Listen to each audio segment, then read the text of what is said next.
عمران خان اس وقت احتجاجی سیاست میں ہے، حالانکہ انہیں انتخابی سیاست میں ہونا چاہیے، اس لیے کہ وہ مانگتے تو انتخابات ہیں اور کر رہے ہیں وہ مزاحمتی اور احتجاجی سیاست. تو آپ یہ غور کریں کہ اس سے ان کو کیا ہو رہا ہے کہ he is going on back foot. تقریباً آپ دیکھیں انہوں نے جتنے اسٹیپس اٹھائے ہیں رائٹ فرام دا ٹائم کہ جب وہ ان کے لانگ مارچز آپ دیکھیں دونوں کے دونوں بالکل فلاب تھے. اس کے بعد پھر یہ کہ انہوں نے اتنے سارے جلسے کیے، پھر اس کے بعد انہوں نے بائی الیکشن لڑے جس کی ساری سیٹیں انہیں واپس کرنی پڑی. ایک سیٹ تو انہوں نے درخواست کی کہ وہ ٹیرین کیس کی وجہ سے انہیں یہ درخواست کرنی پڑی الیکشن کمیشن کو کہ اسی الیکشن کمیشن کو جس کو وہ رات دن برا بھلا کہتے رہتے ہیں، اسی الیکشن کمیشن سے انہوں نے درخواست کی کہ جناب یہ بھی جو سیٹ میں نے لی ہے اس کو بھی آپ مجھے پرسوں نرسوں ہی کی جو بات ہے وہ دیکھیے ہم انتخابات کی طرف جا رہے ہیں نا. ایوری بڈی وانٹس دس نا. صدر صاحب سے لے کے نیچے تک کہتے تو یہ ہیں لیکن کر کیا رہے ہیں؟ He is absolutely going for a احتجاجی سیاست. اب اس کا نتیجہ یہ ہو رہا ہے کہ جو نیکسٹ ان کا فریق ہے وہ بھی تو خاموش بیٹھنے والا. اور مینار پاکستان میں جو جلسہ ہونے والا ہے اس میں بھی آپ کو کیا لگتا ہے کہ کیا کچھ نئی بات کرنے جائیں گے خان صاحب؟ کبھی انہوں نے آج تک رائٹ فرام دا ٹائم جب انہوں کہیں پھر سے وہ کنٹینر والی سیاست تو نہیں ہونے والی؟ گزشتہ 5 سال سے وہ ایک ہی بات کر رہے ہیں جس کا مجھے وزیر اعظم بنا دو. مجھے وزیر اعظم. اور دوسرے یہ کہ جتنے میرے مخالفین ہیں جی they are all they should not be given power under any cost. جب تک کہ میں موجود ہوں ملک کے اندر کسی کو نہ تو میں شیئر کراؤں گا نہ کسی. اچھا پھر وہ یہ بھی تو کہتے ہیں کہ کرپشن ہے، نواز شریف صاحب نے کرپشن کی، زرداری صاحب نے، ان باتوں کو ڈینائی کر دیں منور صاحب. اگر کرپشن کے لیے نا تو پھر صرف یہ 2 تو نہیں ہے نا. اب وہ تو یہ کہ it has to be proved in the court. Imran Khan کے کہنے سے تو کوئی آدمی کرپٹ نہیں ہو جاتا. عمران خان کے اوپر بھی تو کرپشن کے کتنے کیسز ہیں. توشہ خانہ کی کیسز، توشہ خانہ کا کیس ہے، گھڑی اس کے علاوہ جو باقی there are so many cases جن کے اندر مورل انٹیگریٹی تک ان کی جو ہے وہ ہیز بین چیلنجڈ. تو وہ کہتے ہیں کہ میں نہیں اپنے لیے، اگر آپ یہ یارڈسٹک اپنے لیے رکھتے ہیں تو پھر دوسرے کے لیے بھی رکھیں. اچھا ان کے جتنے ساتھی ہیں ان کے اوپر ویریس کرپشن کے کیسز ہیں. وہ جو چیف منسٹر پنجاب ہیں ان کے اوپر کتنے کیسز ہیں، کیا کیا ان کے متعلق باتیں کہی جاتی ہیں. اور کوئی چھوٹے موٹے لوگ نہیں کہہ رہے، مستند قسم کے صحافی، ٹاپ موسٹ جو جرنلسٹ ہیں وہ کہتے ہیں کہ جی اتنے پیسے لے کر لوگوں کو اپائنٹمنٹ کی جاتی ہے تو کیا یہ سارے کرپشن نہیں ہے؟ تو وہ لوگ کیا اس سے زیادہ کیا کرتے ہوں گے آپ مجھے بتائیے. ابھی تک انہوں نے کہا 5 مرتبہ، مطلب خدا نہ کرے خان صاحب کو کوئی میں کہتا ہوں خراش بھی آئے. جی اس لیے کہ ہمارے لیے اگر نواز شریف، ہماری خواہش یہ ہے کہ نواز شریف کو بھی کوئی خراش نہ آئے، بالکل اسی طرح زرداری صاحب کو بھی کوئی خراش نہ آئے، اور بھی جو دوسرے لیڈر ہیں ان میں سے کسی کو، مریم نواز ہیں ان کو بھی کوئی خراش نہ آئے. وہ بھی اسی طرح پالیٹکس میں رہیں اور آگے بڑھیں تاکہ پاکستان جو ہے، آپ بلیو کریں میں کوئی 6 دفعہ باہر جانے کا مجھے اتفاق ہوا. پتہ ہے لوگ کیا پوچھتے ہیں؟ اکثر لوگ مجھ سے یہ پوچھتے ہیں کہ یہ پاکستانی جو ہے ہر وقت جھنڈے لے کے کیوں کھڑے رہتے ہیں، ہر وقت احتجاج کیوں کرتے رہتے ہیں. کبھی یہ فلسطین کے اوپر احتجاج کر رہے ہوتے ہیں، کبھی یہ یمن کے اوپر احتجاج کر رہے ہوتے ہیں، کبھی یہ کسی کشمیر کے اوپر احتجاج کر رہے ہوتے ہیں، اور اب یہ اپنے لیڈروں کے خلاف احتجاج بھی کرتے ہیں بلکہ نہایت ہی غلیظ قسم کی گالم گلوچ بھی کرتے ہیں. تو اور خود انہوں نے کوئی ملک میں سیاست ایک کمائی کا ذریعہ بن گیا ہے منور صاحب، یہی کہیں گے ہم. کیونکہ آپ دیکھیں نا، اگر میں جماعتوں کی بات کروں، سیاسی جماعتوں کی، تو اس میں سے ایم کیو ایم کو آپ دیکھیں وہ کس کس کے دروازے پہ نہیں گئے، اور ایم کیو ایم کے دروازے پہ کون کون نہیں آیا آج تک. پاکستان پیپلز پارٹی کا الائنس ہوا، پھر پی ٹی آئی کا الائنس ہوا، اب پی ڈی ایم کا الائنس ہو گیا. اگر آپ سیاست کو دیکھیں جی تو یہی وہ چیزیں ہوتی ہیں. یہ سیاست کا حسن ہے. نہیں، حسن نہیں ہے. یہی وہ چیزیں ہوتی ہیں جنہیں اس وقت آپ دیکھیں، میں امریکہ کی مثال دیتا ہوں. Donald Trump is also a populist leader just like Imran Khan, ہے نا.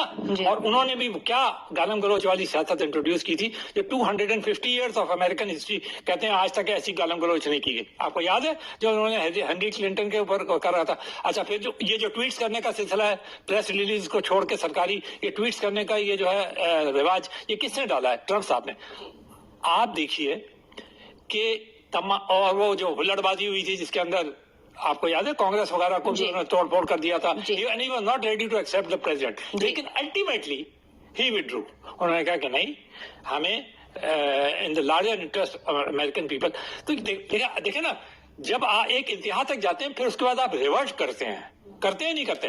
ایمینوئل میکرون کو لے لیں, یہ بالکل نیو کمر تھے جب انہوں نے پہلا الیکشن لڑا تھا, انہیں کوئی جانتا بھی نہیں تھا, یہ نوجوان سیاستدان تھے. اسی طرح وہ ٹروڈو کے بیٹے کو دیکھ لیں آپ, وہ کس قسم کی زبان استعمال کرتے تھے. اچھا جو وہ ہماری ہیروئن جسنڈا آرڈن, آپ کو یاد ہے نیوزی لینڈ کی پاکستانی جو اتنا پریز کرتے تھے, اس کے بعد پھر وہی پاکستانی ان کو برا بھلا بھی کہنے لگے جب انہیں ان کے متعلق پتا چلا کہ وہ کن خیالات کی مالک ہیں.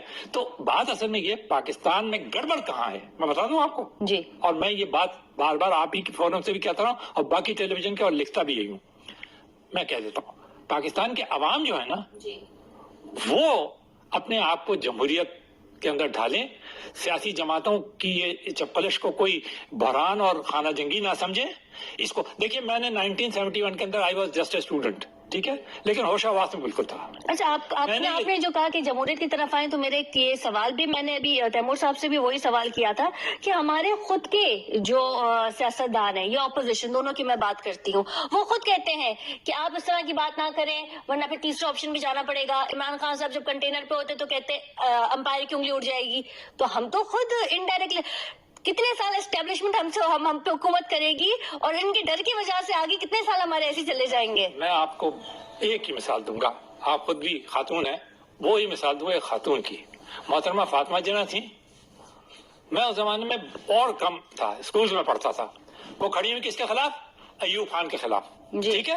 محترمہ فاطمہ جناح کون تھی؟ انہیں سارا پاکستان کیا کہتا تھا؟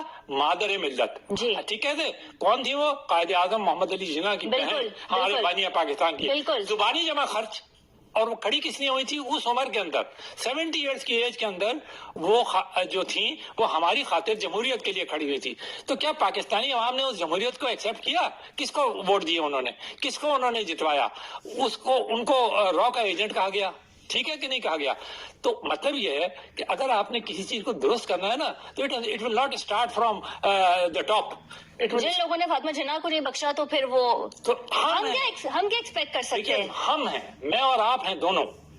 اگر ہم چاہتے تو کسی کی کون سی فوج یا کون سی وہ ہے جو کھڑی ہو سکتی ہے اپنے. آپ نے عرب اسپرنگ کے اندر دیکھا کیسے, ابھی یہ تو 2011 اور 2010 کی بات ہے, کیسے بڑے سے بڑا جو وہ جیسے کہتے ہیں ڈکٹیٹر تھا عرب کنٹری, حافظ الاسد, یہ وہ لیبیا والے, پھر وہ عراق والے, پھر اس کے بعد وہ مصر والے, سب دو ایک, یعنی آپ نے 10 دن کے اندر ان کی چھٹی ہو گئی.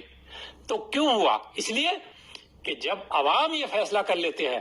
آپ مجھے ایک بات بتا دیجئے, ہمیں بہت مخالفت ہے انڈیا سے, ٹھیک ہے, وہ ہمارا دشمن نمبر 1 ہم اسے کہتے ہیں. مجھے آپ یہ بتائیے کیا وجہ ہے کہ وہاں پہ کوئی فوجی ڈکٹیٹر نہیں آتا؟ کیا وجہ ہے کہ کوئی پاپولسٹ لیڈر وہاں پر گین نہیں کرتا؟ کیا وجہ ہے کہ آج وہ دنیا کی سب سے فاسٹسٹ گروئنگ اکانومی ہے؟ کیا وجہ ہے؟ اور منور صاحب آپ کے سوال میں ہی جواب ہے, آپ کے سوال میں ہی یہ جواب ہے, کیونکہ اگر ہم انڈیا کی سے اٹھا کے دیکھیں تو وہاں پہ صرف جمہوریت ہے, وہاں پہ ڈیموکریسی ہے. آپ کو یاد ہے اندرا گاندھی جس نے پاکستان کے 2 ٹکڑے کر دیے تھے, اسی کے زمانے میں ہوئے تھے نا, 3 سال بعد اسے جناب نکال دیا گیا. لیکن 30 سیکنڈ میں منور صاحب مجھے بس یہ بتائیے گا کہ آنے والے ہفتے جو ہے پاکستان کی سیاسی صورتحال کے لیے کیسے پیش ہوں گے؟ کچھ بھی نہیں ہوگا, یہ میں آپ کو بتا دوں. جلسہ ہونے جا رہے ہیں عمران خان صاحب کو مینار پاکستان. ہوا کرے, یہ ایسے جلسے تو بہت سارے ہوئے ہیں, اور وہ ان کے جلسے ہوتے ہیں, پھر اس کے بعد وہ مریم نواز بھی اتنے بڑے بڑے جلسے کرتی ہیں. تو ان جلسوں سے کچھ نہیں ہوتا, نہ لانگ مارچ سے کچھ ہوتا ہے. ہونا کیا ہے, دیکھیے پاکستانی عوام تو ویسے ہی بہت مہنگائی سے بالکل, ان کے جو جوش و خروش تھا نا وہ بالکل ٹھنڈا ہو گیا ہے. آپ مارکیٹوں میں جا کے دیکھ لیجئے, آپ دیکھ لیجئے کتنا رش ہے مارکیٹوں کے اندر. اس سے پہلے عید دیکھ لیجئے, کمپیئر کر لیجئے, اور آج کر لیجئے, اور گزشتہ 3 سال کی عیدوں کو دیکھ لیجئے کہ لوگوں کا حشر کیا ہوا ہے. تو ہونا کچھ بھی نہیں ہے. یہ شور شرابہ سارا کا سارا یہ میڈیا کا, خود خان صاحب یہ کہتے ہیں یہ سوشل میڈیا کا دور ہے, سارے انقلاب وغیرہ جو ہیں وہ اسی کے ذریعے آتے ہیں, اور وہ